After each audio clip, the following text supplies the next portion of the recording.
সবাইকে ছেড়ে না ফেরার দেশে চলে গেলেন ওসমান হাদি। হাদি ভাই মরে গেছে। হাদি যে দুনিয়া থেকে চলে গিয়েছে সেটা ডক্টররা আগেই বলে দিয়েছিল। বেঁচে নাই, তারপর আপনারা করেন। হাদি ভাই আসলে আছে এটা বলাই কঠিন। ডাক্তাররা কেউ বলে নাই যে উনি বাঁচবেন, বলে হুজুর এটা আশা করা যায় না। কারণ বুলেটটি হাদির মাথার এক পাশ দিয়ে গিয়ে অন্য পাশ দিয়ে বের হয়ে গিয়েছে। বুলেটটা রাইট সাইড দিয়ে ঢুকে গিয়ে বাম সাইড দিয়ে বের হয়ে গেছে। এছাড়া হাসনাত আব্দুল্লাহর একটি শব্দই প্রকাশ করে হাদি তৎক্ষণাৎ দুনিয়া ত্যাগ করেছিল। হাদি ভাইকে যারা হত্যা করেছে বর্ডার পার করে ভারতীয় বাহিনীর কাছে হস্তান্তর, যেমন এরা ভারতে চলে যায় এবং সেইখানে বসে তারা হাসি ঠাট্টা রং তামাশা করতে থাকে। বাংলাদেশের সকল মানুষ যখন আবেগে আপ্লুত হয়ে কান্না করছিল, তখন সেই সকল অপরাধীরা প্রকাশ্যে হাসি ঠাট্টা করছে। নতুন খবর, সুখবর। এখন হাদির সিরিয়াল আছে, বুঝছো? তাদের পক্ষ নিয়ে একটি রাজনৈতিক মহল আনন্দ উল্লাস করছে। ডাক্তার তাসরিম রেডিও যা তো এই চল ভাই। হ্যাঁ, তাদের নেক্সট টার্গেট হচ্ছে তাসরিম জারা। এরপর তাদের টার্গেটে রয়েছে হাসনাত আব্দুল্লাহ। নেক্সট টার্গেট কালাফাটা হাসনাত আব্দুল্লাহ। এরপর তাদের তালিকায় রয়েছে এবি পার্টির সাধারণ সম্পাদক ব্যারিস্টার ফুয়াদ। রেডিও যা যখন তাদের তালিকাগুলো একে একে প্রকাশ করা হচ্ছিল, তখনই আমার ভাই হাদি যে অনন্তকালের উদ্দেশ্যে যাত্রা করেছে, আমার ভাই হাদিকে আর খুঁজে পাওয়া যাবে না। হাদিকে যখন সেই ঘাতকরা আক্রমণ করেছিল, তৎক্ষণাৎ ওসমান হাদি দুনিয়া ত্যাগ করে। এর পরবর্তীতে তাকে বাঁচানোর অনেক চেষ্টা করে বাংলাদেশের ডক্টররা। যখন বাংলাদেশে তার চিকিৎসা দিতে ব্যর্থ হচ্ছিল, তখন উন্নত চিকিৎসার জন্য নেওয়া হলো তাকে সিঙ্গাপুরে। ওইখানকার ডক্টররা একটি আশার বাণী ছড়ায়।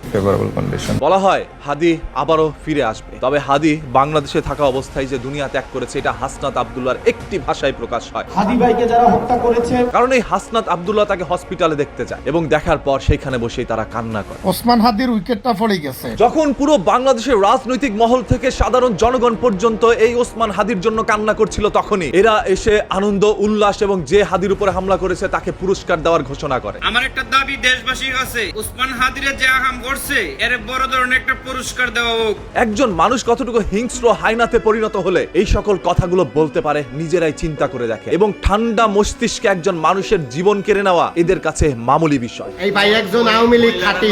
এই ওসমান হাদি এবং তার ভাই বোনেরা আল্লাহ ছাড়া এই জমিনের নিচে আর কাউকে ভয় পায় না। ওসমান হাদি কাউকে ভয় পায় না, এটা যেমন সত্য, তেমনি ওসমান হাদিকে যারা ভয় পায় তারাই ওসমান হাদির জীবন কেড়ে নেয়। এতে আমার এক গাছ বাল ছেড়ে গেছে। আজ যে মুখে আমার নিয়ে সমালোচনা করো, কালকে আবার সেই মুখেই আমাকে বাপ ডাকতে হবে। হ্যাঁ, এই সৌদি প্রবাসী আওয়ামী লীগের একজন কর্মী আমি 1000 বছরের শ্রেষ্ঠ বাঙালি শেখ মুজিবের সৈনিক। প্রকাশ্যে দিনের পর দিন তাদের লিস্টগুলো মানুষের সামনে সম্প্রচার করছে। নেক্সট টার্গেট কালাফাটা হাসনাত আব্দুল্লাহ। কোথা থেকে কি হয়ে যাবে কেউই বলতে পারে না। এইগুলো জানার পর শোনার পরও সৌদি আরবে কি এমন কোন একজন বাংলাদেশি নাই যে এর বিরুদ্ধে কোনো ব্যবস্থা নিতে পারেন? ওই যে গর্ত থেকে বের হইছে, মানে গর্ত থেকে যারা বের হইছে কয়েকটা খুঁজে পান কিনা দেখেন।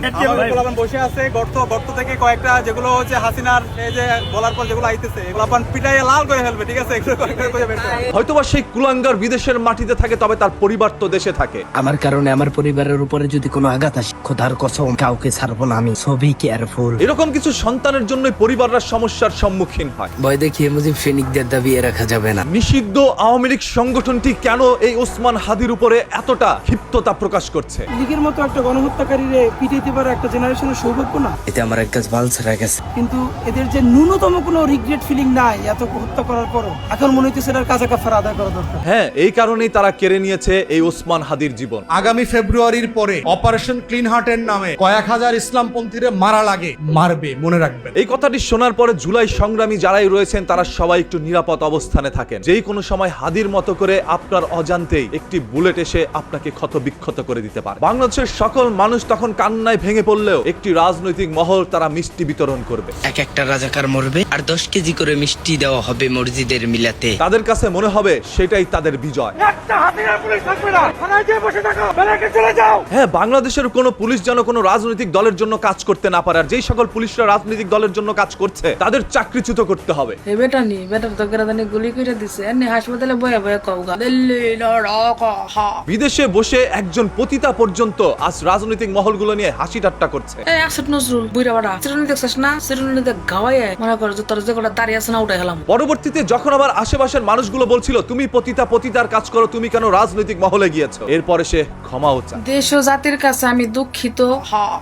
গুলির বিদ্ধ হয়েছেন হাদি সাহেব, না ইনসাফ পার্টির ওসমান হাদি সাহেব, ইনকিলাব পার্টি, দুঃখিত মঞ্চ ইনকিলাব পার্টিতে মঞ্চ। একটি দুঃখের বিষয় হচ্ছে তারা একটি রাজনৈতিক মহলের সব থেকে বড় পদে রয়েছে, সেইখানে বসেও তারা ইনকিলাব মঞ্চ চেনে না, তারা চেনে না হাদিকে, চেনে না এরকম অসংখ্য জুলাই যোদ্ধাদেরকে। ওসমান হাদির নামটা পর্যন্ত সুন্দর করে উচ্চারণ করতে পারেন না। তারা ইনকিলাব মঞ্চের নাম শোনেন নাই, তারা আগামী দিনের বাংলাদেশে অপ্রাসঙ্গিক হয়ে যাবেন। বাংলাদেশের জুলাই বিপ্লবের পরে শ্রীলঙ্কা এবং নেপালের মধ্যে গণ অভ্যুত্থান হয় বা বিপ্লব হয়, তারপর ওই দেশগুলো সচল হয়ে যায়, দেশের মধ্যে আসে শান্তি। তবে কেন বাংলাদেশের মাটিতে এখনো শান্তি ফিরে আসলো না? এরা আসলে বিপ্লব কি জিনিস অথবা গণ অভ্যুত্থান কি জিনিস এটার মধ্যে পার্থক্যটা বোঝে না। এর লেগে শ্রীলঙ্কা আর নেপাল ঠান্ডা হয়ে গেছে, কিন্তু আমাদের দেশ ঠান্ডা হয় নাই। কি লেগে আমাদের দেশ বিপ্লব রে বানাইছে গণ অভ্যুত্থান। হাদির মাথায় গুলি করার সাথে সাথে এই দেশের সরকারের মাথায় গুলি করা হয়ে গেছে। তার কথার মধ্যে যেরকম যুক্তি রয়েছে সেরকম ভাবে একজন হাদির জীবন যাওয়ার পরে সবাই এখন হাদি হতে চায়। একজন ওসমান হাদি তার জীবন দিয়ে দেখিয়ে দিল তার শূন্যতা প্রত্যেকটি রাজনৈতিক দলকে একত্রে এনে মাটির মধ্যে বসাচ্ছে। হ্যাঁ, এইখানে যে সকল রাজনৈতিক নেতাগুলোকে দেখছে তারা ধুলামাখা মাটির মধ্যে বসে পড়ছে একেবারে সাধারণ মানুষের মতো। আরে আমার এলাকার পাতি নেতা পর্যন্ত বড় চেয়ার ছাড়া বসতে চায় না, আর সেইখানে এরা বসে মাটির মধ্যে। তারপরও এরাই খারাপ আর সেই পাতি নেতাই ভালো। সব দলই দেখছি, কিন্তু জামাতের একটা সুযোগ দেওয়া উচিত। হাদি তার গ্রামের বাড়িতে গেলে প্রতিদিন মসজিদে যেত, সেখানে নামাজ পড়ার পরে হাদি মোনাজাতে বসে আল্লাহ তাআলার কাছে দোয়া চাইতেন এবং চোখ থেকে অশ্রু ঝরাতেন। আজ হাদিকে না পেয়ে সেই মসজিদের একজন মুসল্লি এইভাবেই কান্না করছিল। সবচেয়ে বেশি লাগে মসজিদে নামাজ পড়তো আর মসজিদে ঘন্টা দোয়া করতো। জুলাই আন্দোলনের সাথে যারা সম্পর্কিত রয়েছিল সেই সকল মানুষগুলোর যদি একে একে এইভাবে জীবন যায়, তাদের দেখাদেখি পরবর্তী প্রজন্ম যদি কখনো বাংলাদেশের মধ্যে অভ্যুত্থানের দরকার হয়, বাংলাদেশের মধ্যে যদি অন্যায় এবং স্বৈরাচার হয়ে অন্য কেউ উঠে, তাহলে প্রতিবাদের গর্জনে তারা রাস্তায় নামবে না, তারা জীবন দিতে চাইবে না। কারণ সেই প্রতিবাদের মিছিল থেকে যদি দুর্ভাগ্যবশত তারা বেঁচে ফিরে আসে, তাহলে এই সকল সন্ত্রাসীর হাতে তাদের জীবন যেতে পারে। এই ভয়ে বাঙালি আর প্রতিবাদ করবে না। তাই আপনি যদি একজন প্রতিবাদী এবং সত্য প্রচারক হয়ে থাকেন, তাহলে জুলাই আন্দোলনের সাথে যারা জড়িত আছে তাদের সবার পাশে গিয়ে দাঁড়ান, যাতে করে এদের জীবনকেও কেড়ে নিতে না পারে। এরাই আপনাকে একটি নতুন বাংলাদেশ এনে দিয়েছিল। আজ একে একে তারাই যাচ্ছে পরকালে। নেক্সট টার্গেট কালাফাটা হাসনাত আব্দুল্লাহ। এই ভিডিওটি সম্পূর্ণ প্রমাণ করে দেয় হাদির উপরে যারা আক্রমণ করেছিল তারা কেউই বিএনপির সদস্য নয়, তারা প্রত্যেকেই আওয়ামী লীগের কর্মী। আমি একজন ছাত্রলীগ নেতা, অস্ত্র মামলার আসামি। এই ভাই একজন আওয়ামী লীগ খাঁটি।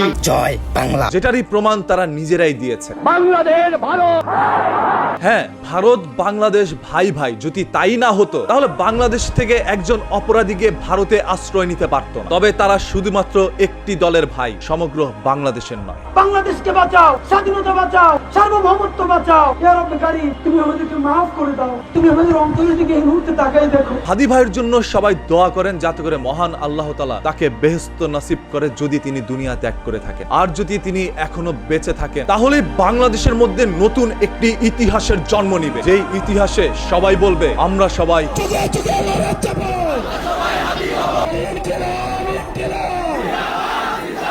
সবকিছু মিস হলেও মিস হবে না টার্গেট। যার কথায় আপনি হাদির গায়ে গুলি চালাই দিচ্ছেন না, টাইম মতো হয়ে আপনারা চিনবো না। এটাই বাংলাদেশের পলিটিক্স। কাউরি একদম গুলি করে মেরে ফেললো, কবরেই তো যাবে। আর ব্যাপারটা তো এমন না যে এসির মধ্যে মারা গেল তার মৃত্যু কষ্ট কম, বরং জীবনে তো পাপ আমাদের সবারই আছে। হয়তো আমার প্রচন্ড পাপ থাকা সত্ত্বেও আমি একটা ইনসাফের পক্ষে দাঁড়ানোর কারণে আমার এই মৃত্যুর মধ্য দিয়ে আল্লাহ তোমার মাফ করে দিতে পারে।